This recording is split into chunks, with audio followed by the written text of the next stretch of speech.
Muy buenos días. A nombre del doctor Raúl Contreras Bustamante, director de la Facultad de Derecho, les damos la más cordial bienvenida a este ciclo de conferencias que la División de Universidad Abierta ha preparado para ustedes. El día de hoy nos distingue con su presencia la maestra Carmen Perla Garduño García, que es maestra de esta división, maestra de la Facultad de Derecho, y ella nos va a hablar precisamente del tema protocolo de la Suprema Corte de Justicia de la Nación sobre niñas, niños y adolescentes. Respecto a la maestra Carmen Perla, antes que le demos la bienvenida, voy a permitirme dar lectura a una muy apretada síntesis, como van a verlo, de una síntesis académica de su desarrollo académico, no obstante que es una maestra muy joven. La verdad es que tiene una amplia trayectoria académica. La maestra Carmen Perla Garduño García realizó los estudios de licenciatura en la Facultad de Derecho de esta universidad. También realizó la especialidad en Derecho Constitucional y la maestría en la División de Estudios de Posgrado de esta Facultad de Derecho. Actualmente es doctorante por la Unidad de Posgrado de la Barra Nacional de Abogados. Es académica de nuestra Facultad de Derecho, también catedrática de la Barra Nacional de Abogados y se dedica a la actividad como profesional como abogado titular. Ahora bien, recibamos a la maestra con un fuerte abrazo. Bienvenida, maestra, muchas gracias por estar aquí. Para ya dar uso a la palabra a la maestra y que nos oriente respecto a este tema, que nos ilustre.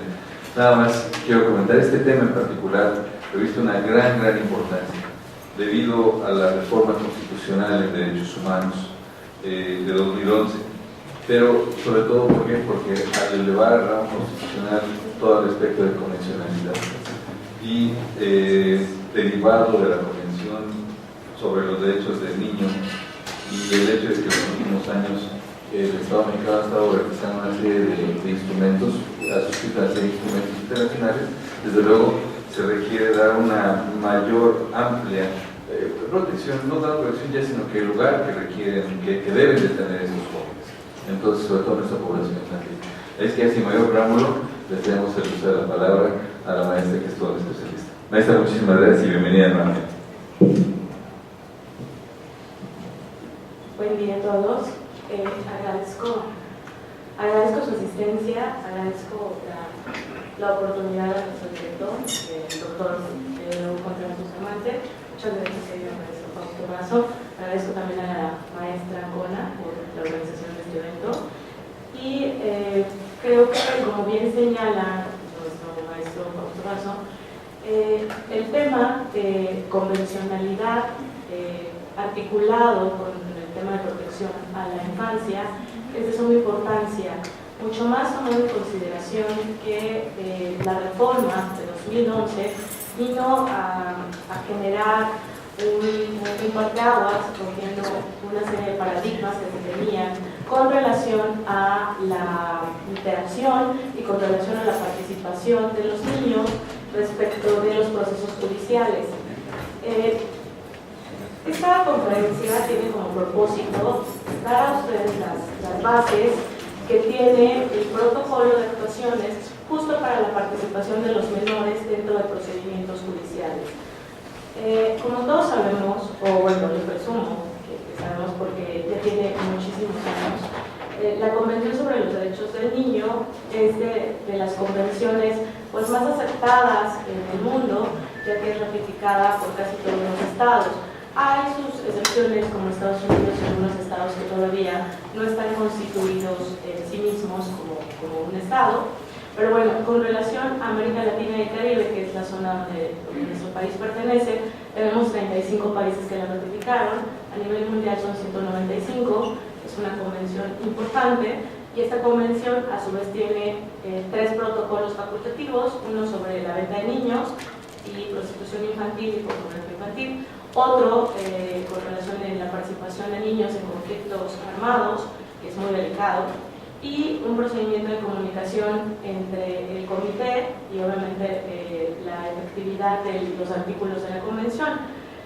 Para esta parte del comité voy a hacer un paréntesis, porque el comité justo está formado por el Sistema Universal de Derechos Humanos y sus funciones son revisar a cada uno de los países que es parte de esta convención, y una vez que visita los estados, observa, mediante, para la redundancia, observaciones generales, que no se está cumpliendo y da los lineamientos para cada uno de los artículos que contienen esta convención.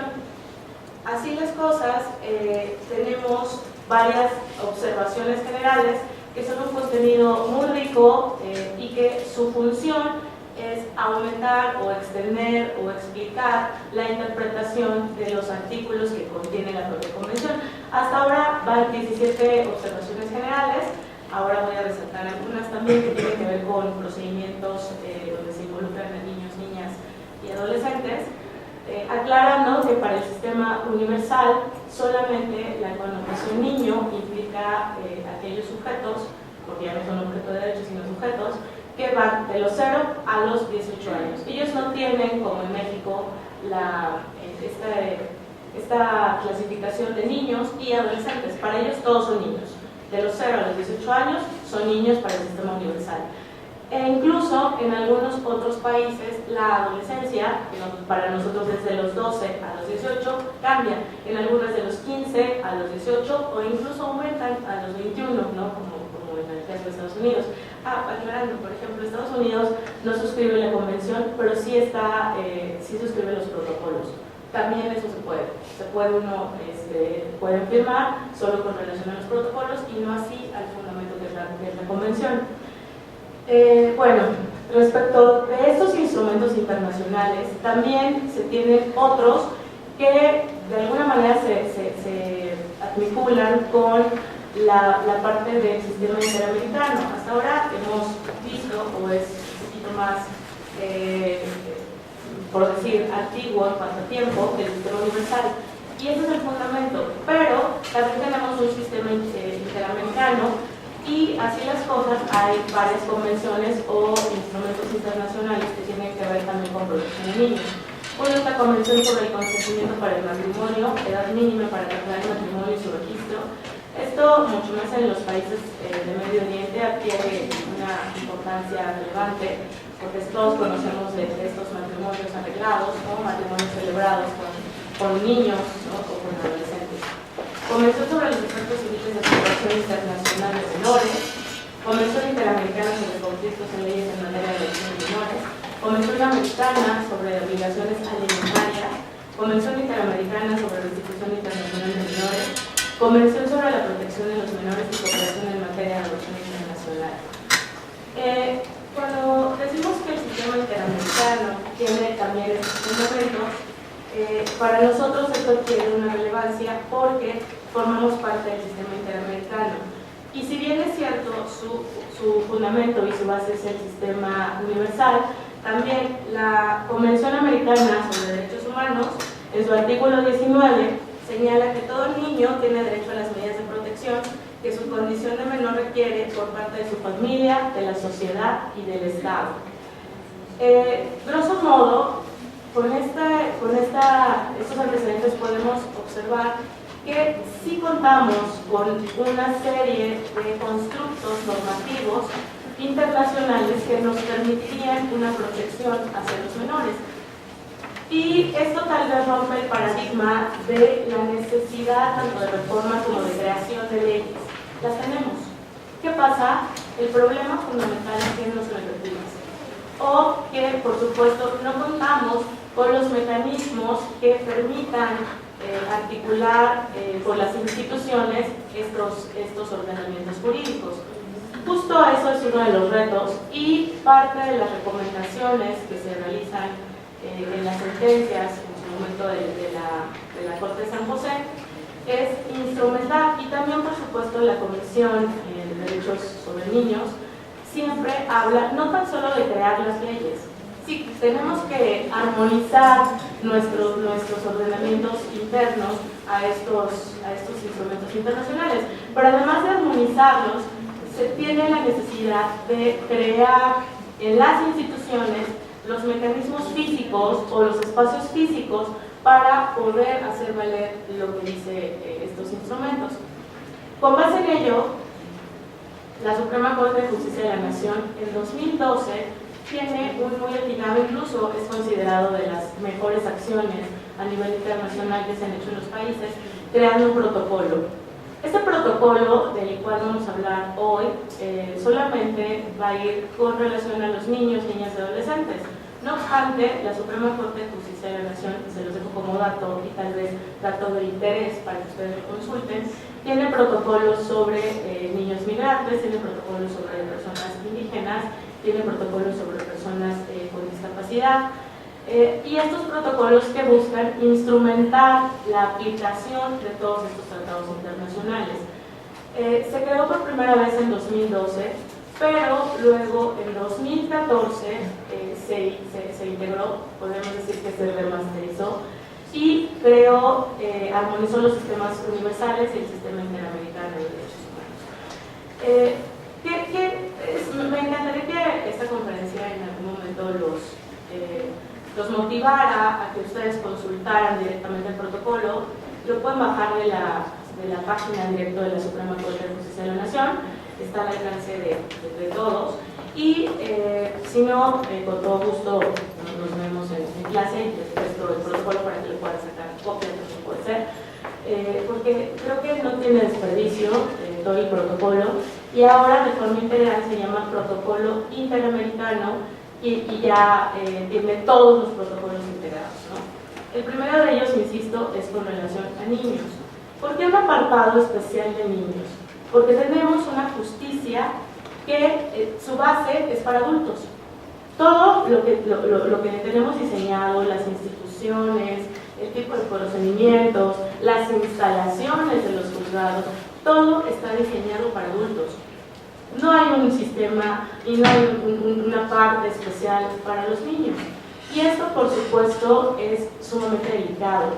¿Por qué es delicado? Porque los niños ya por sí mismo, el que ellos participen en un proceso judicial es muy difícil.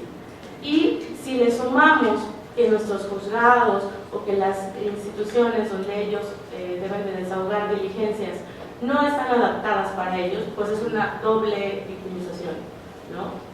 Y atendiendo a esto, la Suprema Corte de Justicia de la Nación hace un análisis desde mi punto de vista muy amable, e incluso hace un análisis no tan solo jurídico, sino a nivel psicológico, social, cultural, porque dice que reconoce, con fundamento en el contenido de todos estos instrumentos internacionales, reconoce que los niños, las niñas y los adolescentes, a partir de sus características propias de desarrollo cognitivo o emocional y moral, no son iguales a los adultos.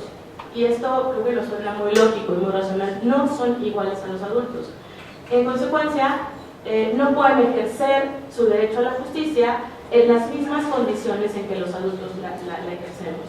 Tan es así que yo he preguntado en más de una ocasión a compañeros abogados que si un menor de 18 años puede promover por su propio derecho, y para mi sorpresa me dicen que no es posible que un menor de 18 años promueva una acción judicial, la que sea, por su propio derecho. Porque evidentemente tenemos todavía estas ideas con fundamento. Yo sé que la capacidad de ejercicio, aún en nuestro código, dice que empieza a los 18 años.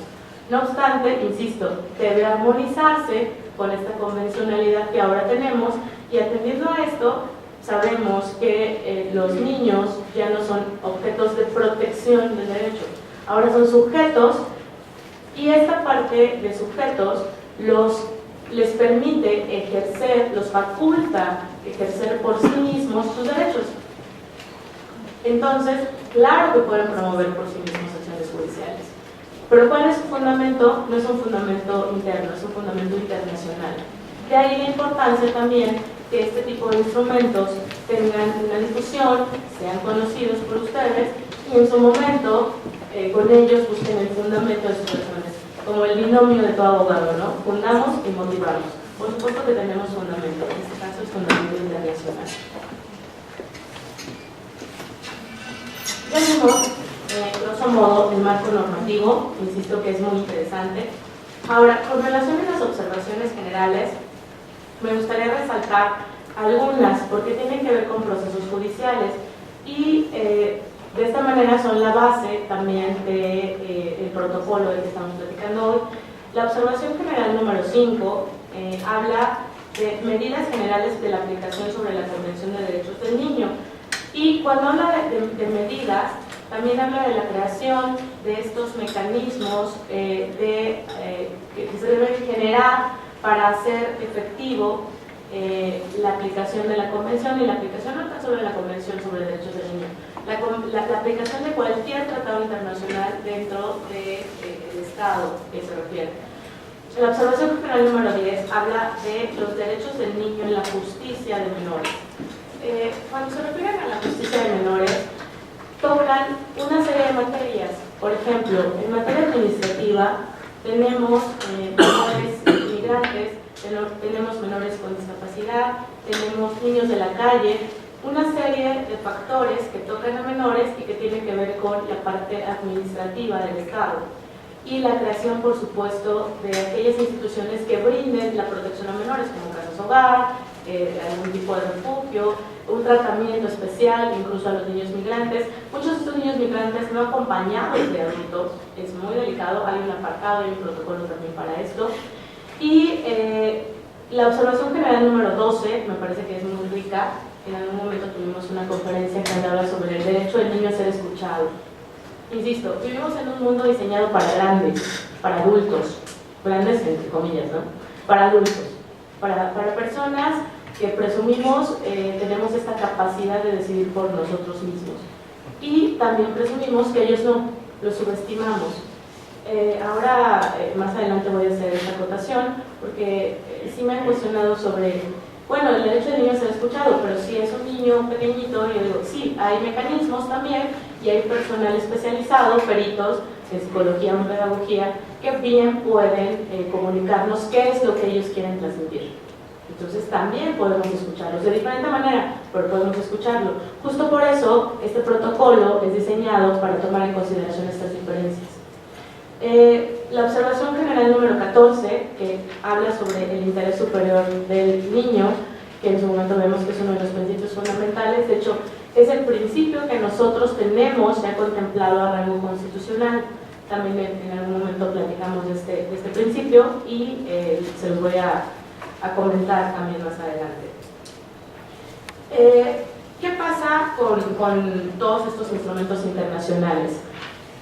México y nuestro máximo tribunal está preocupado por la instrumentación de ellos y crea el protocolo, y este protocolo se divide en dos partes importantísimas, o bueno, en una tercera también, pero creo que la base son las dos primeras partes. La primera habla de los 4 principios rectores de la Convención y los explica, y también maneja la manera de articularlos dentro de nuestro sistema de impartición de justicia. Y por otro lado, también da una serie de mecanismos o de reglas para los juzgadores, en este caso los jueces, o cualquier persona que se ve involucrada en asuntos de familia. De ahí la enorme importancia para quienes tratamos asuntos de niños. Uno, si estamos como defensores o abogados, pues para también exigir a las autoridades que se cumplan esta serie de mecanismos, y de parte de los juzgadores conocerlas y obviamente tanto hacerlas valer como respetarlas, ¿no? Protegerlas e incluso difundirlas. Y por último, hay una parte que tiene el protocolo sobre sentencias y buenas prácticas. En esto de sentencias y buenas prácticas, la propia creación de los protocolos, ya les dije 2012 y luego remasterizado en 2014, crea precedentes para nuestro país como, vamos, buenas costumbres, digamos, una palomita sobre cosas que México está realizando para hacer efectivos estos derechos a menores. El primer principio, que es el interés superior del niño, o conocido en algunos como el interés superior del menor, tiene como fundamento la Convención sobre Derechos del Niño en el artículo 3, 9, 18, 20, 21, 37 y 40. Y tiene una articulación mayor en la Observación General número 14. Nosotros la tenemos, este principio lo tenemos a nivel constitucional en el artículo 4 constitucional, y dice que es obligación del Estado o de cualquier persona, no nada más los padres del menor, de cualquier persona, hacer valer el interés superior del menor. Es tan interesante porque es un concepto que requiere de interpretación y que requiere de argumentación e importantísimo, que requiere de un estudio particular de cada niño. Eso es dificilísimo en la práctica, y tan es así que pues, es uno de mis temas de investigación, tanto de maestría como de doctorado, y aún así yo sigo encontrando en la práctica que me citan interés superior del niño como si fuese una frase que incluso nos podría dar prestigio. Miren qué actualizado estoy citando el principio del interés superior del niño. Y justo a mi contraparte, ayer le decía, justo atendiendo a la frase que usted me acaba de decir, o a este principio, es que no le puedo dar lo que usted me pide, que era con relación a un niño, porque eso no le hace bien. No está, usted está omitiendo hacer un análisis de ese niño y buscando un mejor ambiente, no nada más físico, emocional, que le permita el mejor desarrollo a ese niño en particular, no cualquiera, a ese niño. Yo sé que la carga de trabajo de nuestros juzgados es difícil, pero yo me encuentro en pláticas con menor donde la persona que lo representa, que se llama Ministerio Público, ¿no?, la persona también que lo protege, que es DIC, de acuerdo al sistema que tenemos de protección a menores, no tienen idea de ese niño, no han leído su expediente, y tal vez no es porque no deseen hacerlo, es porque el tiempo no les da para leer ese expediente. Pero eso a mí me preocupa muchísimo, porque entonces no tenemos un estudio particular de ese niño. Voy a representar a un niño, ¿cuál es su situación? No tengo la menor idea, pero estoy ahí representándolo. Eso es lo que tenemos en la práctica, y a mí por supuesto me asusta mucho y me da el reto de seguir en la difusión de este tipo de instrumentos, porque evidentemente no tenemos idea de cómo se aplican. Si se conociera esto, sabríamos que no puede llegar la persona, ni el MP, ni la persona del DIF, sin conocer ese expediente, sin conocer incluso haberse entrevistado con ese niño antes. Creo que por naturaleza sabemos que un niño que conoce a un adulto por primera vez en su vida no es el niño más abierto.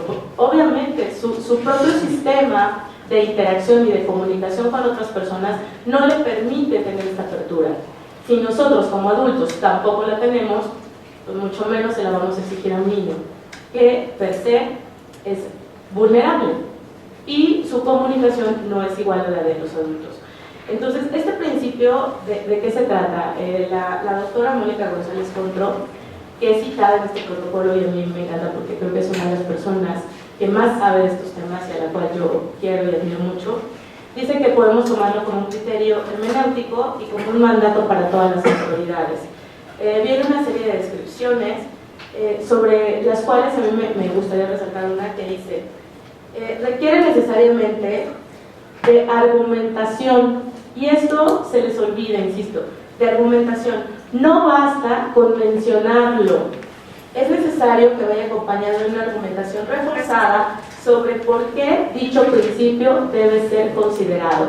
Tal vez ahí podríamos citar esto de los casos difíciles, casos fáciles, que para los abogados tiene un sentido, y cuando hablamos de casos difíciles requerimos necesariamente de interpretación, de particularizar el asunto, de decir por qué ese niño de nombre tal, de edad tal, bajo la situación tal, es mejor tal cosa.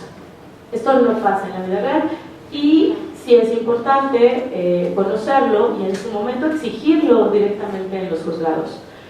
El segundo principio es el principio de no discriminación.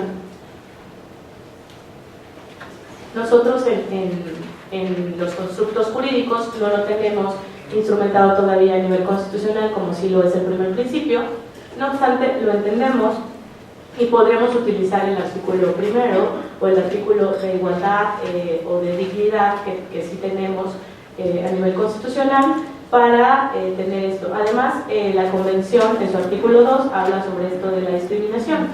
¿Y qué es el principio de no discriminación? Es la obligación que tienen todas las autoridades del Estado, no nada más los juzgadores, para no hacer distinción en el ejercicio de los derechos respecto de los niños y los adultos.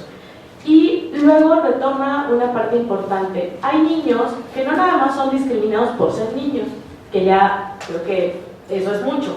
Además, existen algunos niños, vamos a decir ahí, con una doble vulneración, donde estos niños tal vez son discriminados además de por ser niños, por su raza, por su color, por el sexo, por su idioma, por la religión, por su opinión política, por sus rasgos étnicos o sociales, por su posición económica, por impedimentos físicos.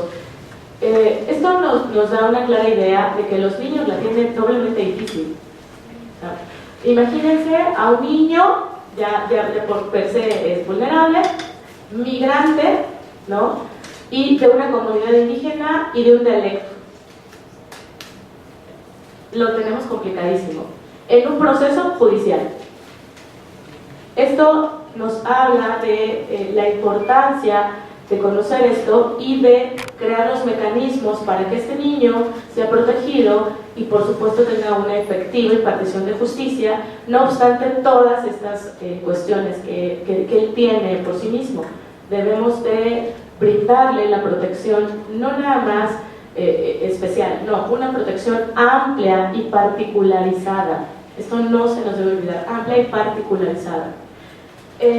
La infancia obviamente tiene características particulares y de nueva cuenta dicen que tienen un especial desarrollo cognitivo, emocional y moral que impide hacer pleno su participación en procedimientos judiciales. Y así como tenemos la perspectiva de género, que ahora está tan en boga, ¿no? También tenemos que la Convención y el protocolo habla de juzgar con una perspectiva de infancia, y me parece que es importantísimo. Brindarle obviamente un trato diferenciado, y aquí el concepto de igualdad no se entiende como lo entendemos con las personas mayores de edad.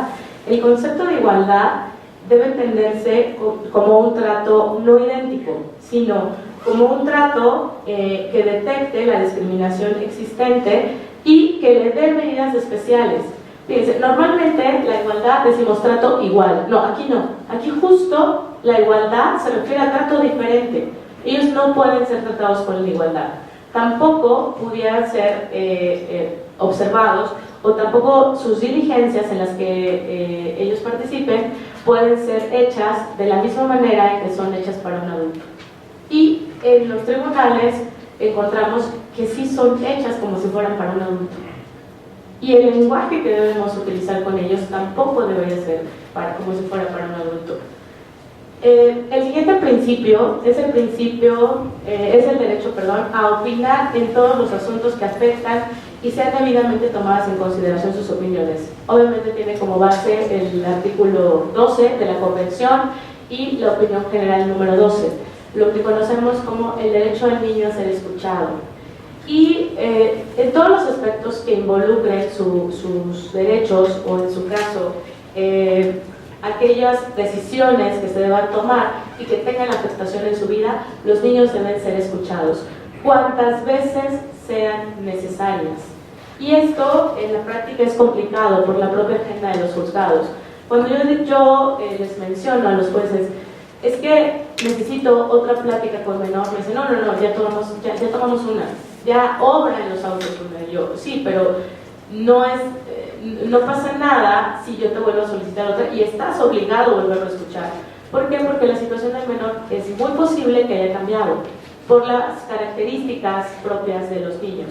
Estas pueden cambiar constantemente y con fundamento en el protocolo y en los instrumentos que mencionamos en un principio, pueden escucharlo tantas veces sean necesarias. ¿Por qué es importante? Pues porque obviamente si conocemos esto, tenemos el fundamento para poder solicitar al juez las audiencias que requiera el propio niño. Y les parecerá sorpresa, pero les prometo que los niños que yo defiendo me piden hablar con el juez. Una vez que entienden que su opinión es importante, ellos mismos me dicen, ¿y me puede volver a escuchar? Porque quiero decirle A, B, C, D, y les digo, sí, se lo voy a solicitar. Pero estamos hablando de niños que se saben escuchados, y eso es lo que necesitamos. Niños que sepan que su participación en los procedimientos judiciales no tan solo es importante, pudiera generar algún tipo de consecuencia respecto de su guardia y custodia, respecto de sus visitas que tienen con alguno de sus progenitores, y esto para un niño es importantísimo. Es romper el paradigma de que el niño no sabe lo que es mejor para él. Esta es la base del principio del niño a ser escuchado. El cuarto principio rector de la Convención, y que lo contempla el protocolo, es el derecho a la vida, a la supervivencia y al desarrollo.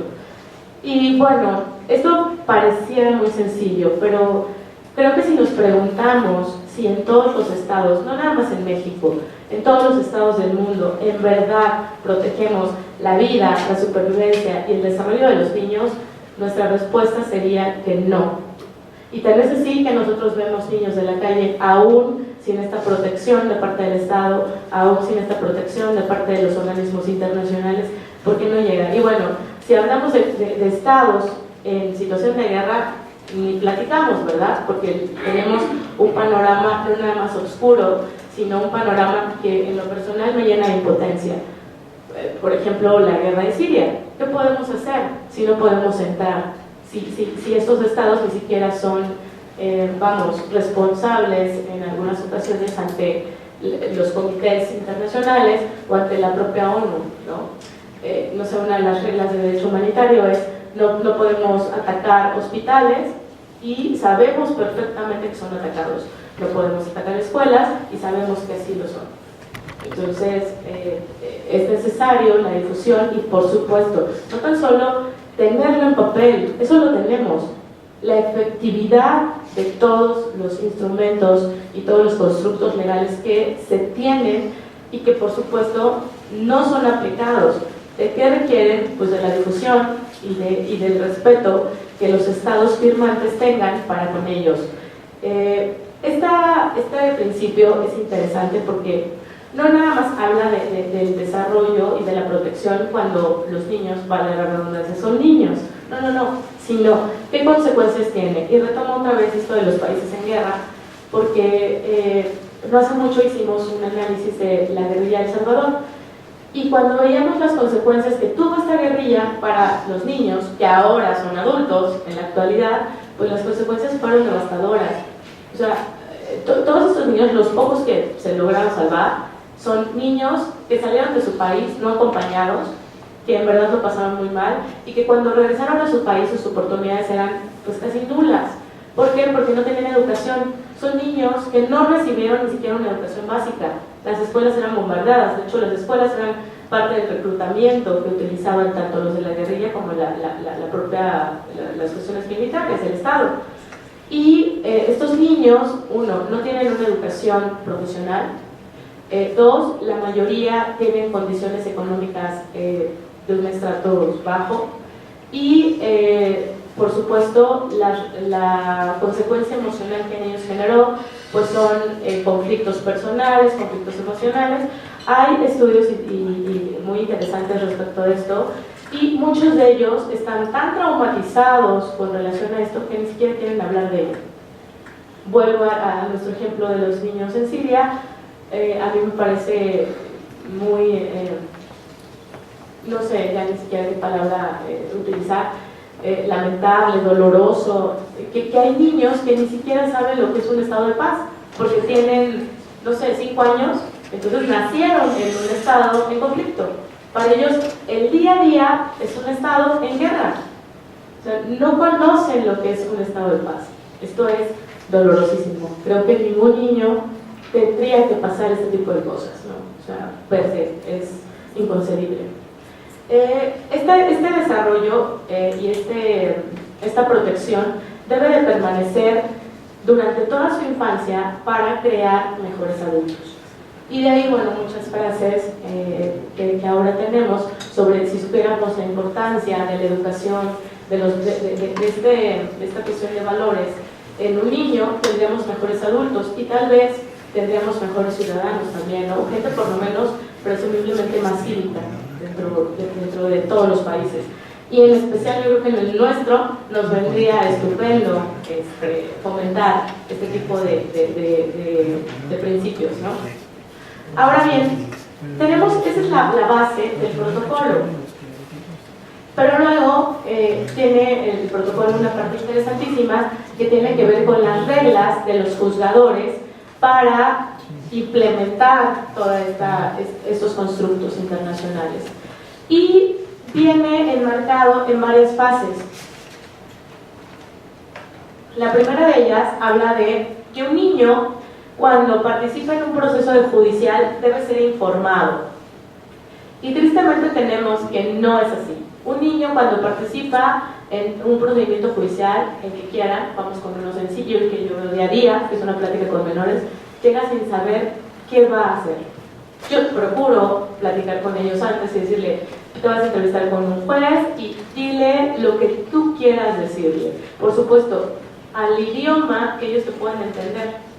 Esto yo no creo que todos los abogados lo tengan presente, y en la práctica encontramos que el niño llega y no tiene la menor idea de lo que va a pasar allá adentro, o en el peor de los escenarios llega aleccionado por alguno de los padres, y esto es terrible. Y no me voy a meter en estas cuestiones de alienación parental, que es bien delicada. Yo, independientemente de si existe o no como una patología, como una enfermedad, veo día a día niños aleccionados, niños que vuelven a ver a los papás para que asientan lo que están diciendo, o volteándolos a ver para que les den su aprobación, como voy bien con lo que me están diciendo, y les prometo que lo veo diario. Y incluso una de las niñas le dice: ¿Quién te trajo aquí? ¿Tú sabías que venías? Y contestó: sí, yo sabía que venía y mi mamá me dijo lo que tenía que decir, pero ya se me olvidó. Vean qué nobles son los niños. En serio, eso contestó. Esto es grave, pero bueno, pertenece a lo mejor haremos un debate o una conferencia con relación en esto. De hecho, dentro de 8 días hay una conferencia de alienación parental, luego les paso el dato, porque es fuertísimo lo que vemos diario en los juzgados, y muy inconsciente por parte de los padres, porque creo que ellos son los primeros que deben brindarles la protección a sus propios hijos, ¿no? Debería de ser como lo más grave que tienen. Regreso a esta parte de informar. Cuando dicen informar a los niños, es tanto los juzgadores como todos los operadores, y cuando hablan de operadores y profesionales, hablan desde los abogados hasta los peritos que intervienen dentro de estas diligencias. Deberían de acercarse a los niños antes de la diligencia, presentarse y comenzar a interactuar con este niño, para que el día de la diligencia el niño se sienta cómodo y pueda de manera genuina desarrollar la diligencia y expresar sus opiniones. ¿Ven qué importante es esto? Porque en la práctica no lo tenemos, hay que exigirlo, ¿no? Y luego, si contamos que las salas que teníamos lúdicas, pues con el terremoto desafortunadamente dejaron de existir, ¿no? Y apenas las estamos creando, pues tenemos una doble problemática. Uno, que no se conoce, y dos, que no tenemos físicamente los espacios para respetar este protocolo. La segunda recomendación o regla para los juzgadores es la asistencia al menor de edad. Ya les platicaba que la impartición de justicia sobre ellos debe darles tanto a un abogado especializado como peritos, llámese psicólogos, trabajadores sociales, gente que represente sus intereses y que pueda interactuar con ellos de un modo eficiente para lograr la comunicación. Y ya también platicamos que en la práctica, pues por la carga de trabajo llegan los representantes y apenas se alcanzan a llegar a la diligencia y no tienen la más pálida idea de cuál es la situación de ese niño en particular, ni de qué necesita, y mucho menos lo conocen, ¿eh? Sería maravilloso que llegaran y se presentaran con el niño y lo conocieran. A veces, en los peores casos, se mantienen solo ahí haciendo su trabajo, ¿no? Y dejan que se desarrolle la plática. Las instalaciones tampoco son adecuadas para los niños. En materia penal está cambiando un poco, por ejemplo, en los niños víctimas ya hay programas diseñados para ellos, para retomar su testimonio. Estamos comenzando y me parece que son acciones importantes, pero sí debemos conocerlas para exigir su aplicación en todos los procedimientos que involucren a niños. La tercera regla es la verificación de que una persona de apoyo acompaña al menor en las diligencias. Para mi buena sorpresa, en Querétaro sí tienen esto, que una persona de apoyo, que no necesariamente nada más es el Ministerio Público y el del DIF y el juez y los padres, que por supuesto a veces lejos de ser personas de apoyo son todo lo contrario en las diligencias porque tienen intereses, pero sí encuentro yo personas de apoyo, que puede ser cualquier persona que el niño sienta cercana. Esto en Querétaro yo sí lo observé y me encantó, porque el niño puede escoger de manera genuina quién quiere que en todas las diligencias esté a su lado para que les permita una mayor seguridad y que la diligencia se haga de manera más amable para ellos. Y creo que aquí en la ciudad y en todos los estados debemos empezar a exigir que se cumpla esto de la persona de apoyo, ¿no? Que no necesariamente es el Ministerio Público, y que el niño de esta manera se sienta ahí protegido, ¿no? Dice tal cual el protocolo, con el fin de reducir el nivel de ansiedad y de estrés en el menor. Qué importante, ¿no? El cuarto, sobre el testimonio de la niña y el niño, obviamente las medidas para facilitar, que va de la mano con las medidas de protección y con la privacidad. El protocolo habla de crear espacios lúdicos, espacios donde el niño se sienta cómodo, donde haya juguetes, donde haya personal especializado, donde no esté afectado por el demás personal o del juzgado o de la institución donde se está desarrollando la diligencia judicial. Y bueno, sabemos que en la práctica pues está en medio del juzgado, y a mí me ha tocado ponerme a jugar en medio del juzgado, en el piso, con los niños con bloques o algo para entretenerlos, ¿no? Porque además las diligencias son largas. También el protocolo habla de la duración de las diligencias. ¿Cuánto tiempo puedes tener la atención de un niño? Si de un grande no la puedes tener más de 40-45 minutos, grande cualquiera, pero adulto, imagínense los niños, ¿no? Por sí mismos son vulnerables en esta parte del espacio, pues porque obviamente su propia naturaleza requiere de estar entretenidos. Esto no lo logramos en los juzgados aún. Y también hablan de un espacio incluso especial por donde ellos pasen y no tengan contacto con el demás juzgado, pues estamos un poco lejanos de tenerlo, pero es importante conocerlo para exigirlo. Y ustedes, que son operadores jurídicos, la mayoría, así lo presumo, pues es importante que lo conozcan y en su momento puedan comenzar a exigir este tipo de espacios, o por lo menos lo más cercano. En la práctica también, gratamente, me he encontrado que hay jueces que ya, digo, su privado, le ponen muñequitos y compran juegos. Me parece que es muy generoso de su parte, porque los veo preocupados por interactuar con los niños, ¿no? Y ya tenemos posturas menos rígidas, porque también esto es muy intimidante para los niños. Periciales infantiles, también el protocolo habla y obliga a los peritos a estar dentro de las diligencias y no nada más ser un dictaminador de una conducta, sino crear las técnicas de aplicación de los exámenes para niños. Las técnicas son diferentes. Y además de crear técnicas diferentes, acompañar a los niños en el desahogo de estas diligencias o en el momento en que estas diligencias son valoradas. Tristemente también platicábamos que en la práctica utilizan formatos.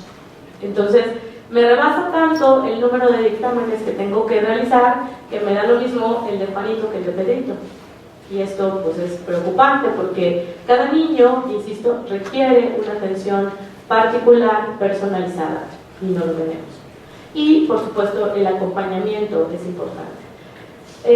Insisto, los espacios de juzgados, el evitar el contacto con adultos que puedan distorsionar el testimonio del propio niño, es importante fomentarlo. Y yo lo que encuentro en las diligencias es que los padres quieren estar presentes, ya ahora se les aleja incluso del privado, pues que es donde se desahoga, porque por supuesto el niño se siente a veces hasta obligado para con alguno de ellos, ¿no? Estas cuestiones de lealtad, porque si no digo lo que mi mamá me está diciendo se va a enojar, o si no digo lo que mi papá me está diciendo pues le fallé, y esto es bien, bien triste.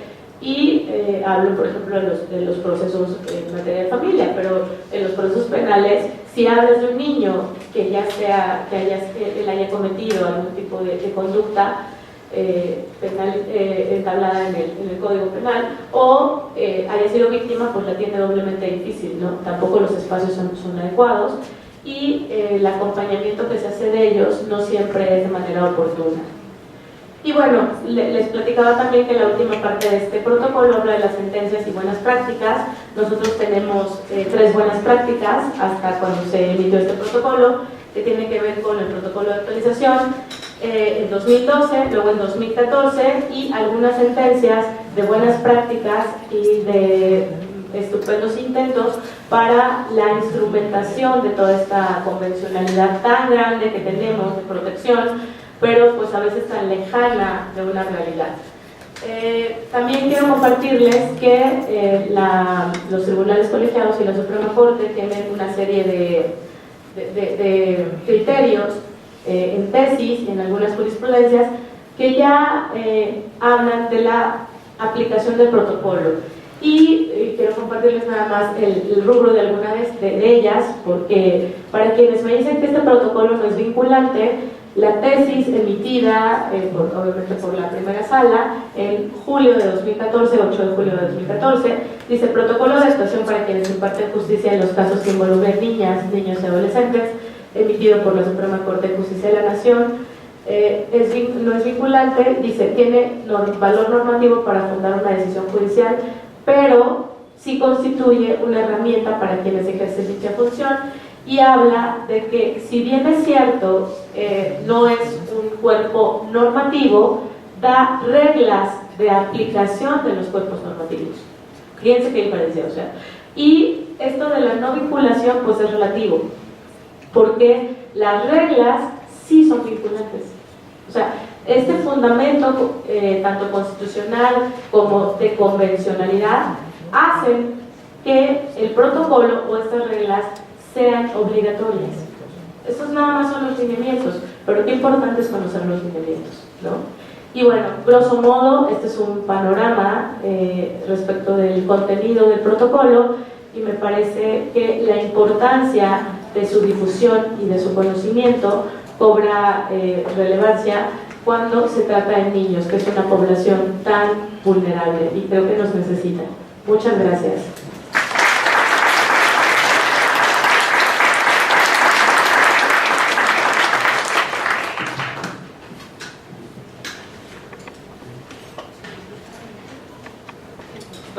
Contamos con pocos minutos, pero la maestra es muy generosa y nos da la oportunidad de contestar algunas preguntas, si es que ustedes las tienen a bien respecto de este tema. Por favor. Era solamente un comentario respecto a la plática muy interesante que nos ha dado esta mañana. Yo creo nada más, es difícil cómo empataríamos en México, por ejemplo, ese protocolo, o cómo se dice el Estado ser partícipe de esos protocolos, cuando en los pueblos indígenas ocurre exactamente lo contrario. Los niños son los menos protegidos, las niñas son las menos protegidas, y ahí hay como una contradicción del mismo Estado, ¿no? Porque dices que somos observantes de los usos y costumbres de las comunidades, somos respetuosos de los usos y costumbres. Entonces, es difícil, ¿no? ¿Cómo se trabajaría para lograr empatar eso? O sea, respetar un protocolo que se haga por una parte del respeto a los niños, de la protección de los niños, cuando en tu propio país no lo ejerces con las comunidades indígenas, ¿no? No hablo de una violencia contra los indígenas, no sé, pero tratar de hacerlos entrar al aro, realmente dicho, para que esos niños y niñas sean protegidos, ¿no? Ya no entró de usos y costumbres, porque ya está más que relatado ese tema. Tiene que haber alertar, como ese mejor puesto que casa empieza y tratar de darle atención a eso, más allá de ir a protocolos internacionales que, bueno, creo que como dice, solo quedan en buenas instituciones. Muchas gracias. Justo de eso platicamos en un principio. No solo basta con tener reglas o nosotros los abogados decimos derecho positivizado en normas, ¿no? Constructos jurídicos. Eso lo tenemos. Tanto el sistema universal como el sistema interamericano contemplan una serie de instrumentaciones. Necesitamos instituciones, por supuesto, necesitamos peritos, gente especializada, necesitamos difusión de este tipo de contenido, justo para que los estados cumplimenten todos estos instrumentos. Vamos, la base, el fundamento lo tenemos. Tenemos las convenciones, tenemos las observaciones generales. ¿Qué necesitamos generar? La aplicación de esto. Y claro que no la vamos a generar trayendo a nuestro sistema o dentro de nuestro ordenamiento este tipo de contenidos, porque nosotros al ser signantes estamos obligados. ¿Qué necesitamos? Instrumentarlo. Y de ahí la importancia de la difusión del contenido de este protocolo, que son reglas a seguir para cumplimentar estos ordenamientos internacionales y nacionales, y también la participación de todos los operadores jurídicos, o sea, jueces, abogados y personas que representan niños, el interés para poder en algún momento muy ambicioso hacerlos efectivos. Muchas gracias. Muchas gracias. En realidad, parte de ello, precisamente el interés del director, el doctor Conrado Bustamante, es precisamente acercar ese tipo de temas con ustedes, para que ustedes tengan bases y al momento de querer hacer su tesis para optar por el título de licenciado en Derecho, tengan material para ello. Mucho hay que hacer, como bien dice la maestra, pero yo creo que nosotros estamos abordando con nuestro granito de arena y también es que ustedes están ahí con nosotros. Y también de ustedes dependerán muchas de las cosas que van a hacer. Agradecemos mucho a la maestra Carmen Peralta Granduño García y únicamente me quedaría, por haber seguido con esta conferencia, me restaría dar el cumplimiento de la instrucción al señor director para entregar un reconocimiento al cual le voy a dar lectura. Dice, Facultad de Derecho, la Facultad de Derecho otorga el presente reconocimiento a la maestra Carmen Perla Garduño García por su destacada participación como ponente en la conferencia Protocolo de la Suprema Corte de Justicia de la Nación sobre niñas, niños y adolescentes, disertada el 21 de abril de 2018 en el Auditorio Isidro Favela de la Facultad de Derecho. Por mi raza, hablar el espíritu, Ciudad Universitaria, Ciudad de México, abril de 2018, firma doctor Conrado Bustamante, director de la Facultad de Derecho. Maestra, muchas gracias.